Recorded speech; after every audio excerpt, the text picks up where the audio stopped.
नमस्कार, आप देख रहे हैं न्यूज नेशन में हूं पिनाक त्यागी और आज खबर कट टू कट में हम आपके लिए लेकर आए हैं एक सुपर स्पेशल। आज आपको दिखाते हैं अवैध घुसपैठ और अचानक से खड़े हुए मस्जिद मदरसों का वो जाल जिसका असर यूपी चुनाव तक हो सकता है।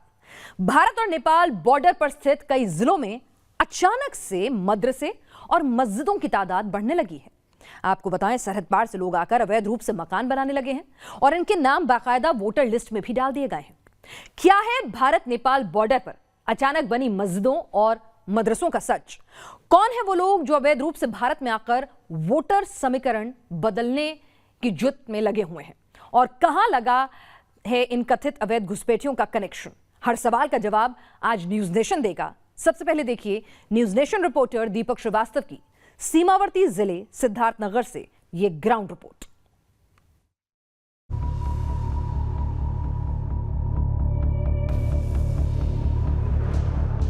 भारत के विरोध में लगातार जो काम इन मदरसों के जरिए संचालित किया जा रहा है वो एक सीधा और बड़ा प्रमाण हमारे पीछे जो मदरसे दिखाई दे रहे हैं वो है।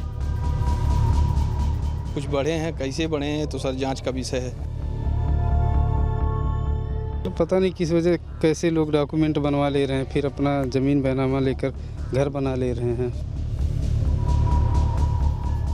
अचानक बढ़ने लगे मदरसे, कुछ सीट पर अचानक बड़ी मुस्लिम आबादी, अवैध तरीके से बनाए गए वोट, एंटी बीजेपी नैरेटिव खड़े करने की साजिश। ये है वो आरोप जो भारत नेपाल बॉर्डर पर बसे यूपी के 7 जिलों में हो रहे बदलाव को लेकर लगाए गए। भारत नेपाल बॉर्डर की कुल लंबाई 1751 किलोमीटर है और इसमें से तकरीबन 570 किलोमीटर लंबा बॉर्डर उत्तर प्रदेश से लगता है। यूपी के महाराजगंज, सिद्धार्थनगर, बलरामपुर, बहराइच, श्रावस्ती, पीलीभीत और खीरी जिलों का सीधे नेपाल बॉर्डर से कनेक्शन है। क्या वाकई भारत नेपाल बॉर्डर पर मदरसे और मस्जिदों की तादाद बढ़ाई गई है? अगर ऐसा किया गया है तो इसके पीछे क्या मकसद है? क्या इस तरह मस्जिदें बढ़ाकर दूसरे मुल्कों के मुसलमानों को बसाने का मकसद डेमोग्राफी और वोटर समीकरण में बड़ा बदलाव करना है? आपको ग्राउंड जीरो पर ले चलेंगे, समझने की कोशिश करेंगे क्या इस तरह मस्जिदों और मदरसों को साजिशन बढ़ाया जा रहा है या फिर ये सिर्फ इत्तेफाक है। हर बड़े सवाल पर रोशनी डालेंगे, लेकिन पहले एक नजर डालिए उस एसएसबी की रिपोर्ट पर जिसके जिम्मे भारत नेपाल बॉर्डर की सुरक्षा है। इस रिपोर्ट में साफ कहा गया है कि सीमा से सटे 15 किलोमीटर के दायरे में मस्जिदों और मदरसों की तादाद पिछले 3 सालों में तेजी से बढ़ी है।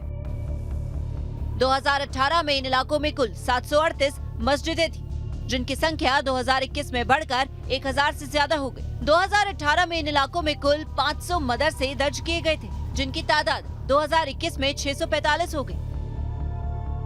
यानी 3 सालों के अंदर सरहदी इलाकों में मस्जिदों और मदरसों की तादाद में 26% की बढ़ोतरी हुई है। ऐसा क्यों और कैसे हुआ? इन्हीं सवालों का जवाब जानने के लिए न्यूज नेशन की टीम निकली और हमारी तफ्तीश की पहली मंजिल बना यूपी का सिद्धार्थनगर। सिद्धार्थनगर में न्यूज नेशन रिपोर्टर दीपक श्रीवास्तव पहुंचे।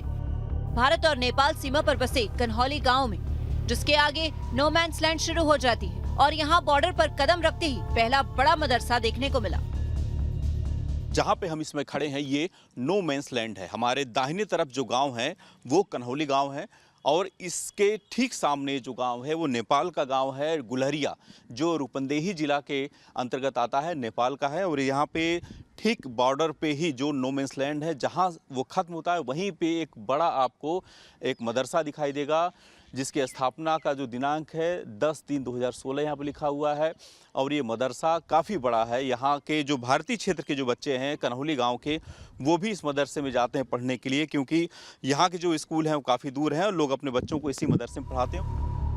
नो मैंस लैंड के नजदीक मदरसा बनाने का औचित्य समझ से परे है। अधिकतर मस्जिद और मदरसे गाँव और आबादी के बीच बनाए जाते हैं और वो भी इतना बड़ा मदरसा, सवाल उठने लाजमी थे।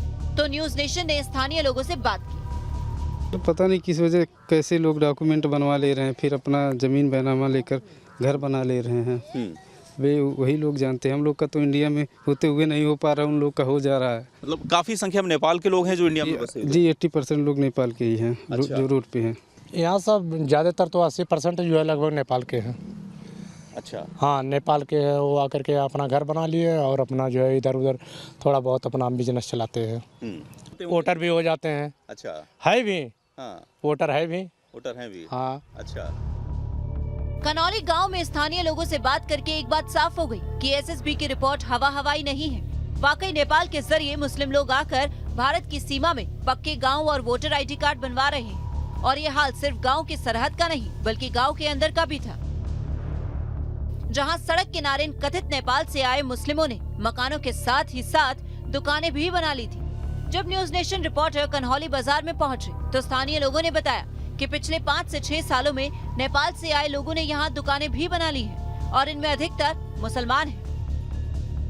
आबादी तो लगभग 15 से 20% बढ़ी है, उसमें अधिकतर मुस्लिम ही हैं।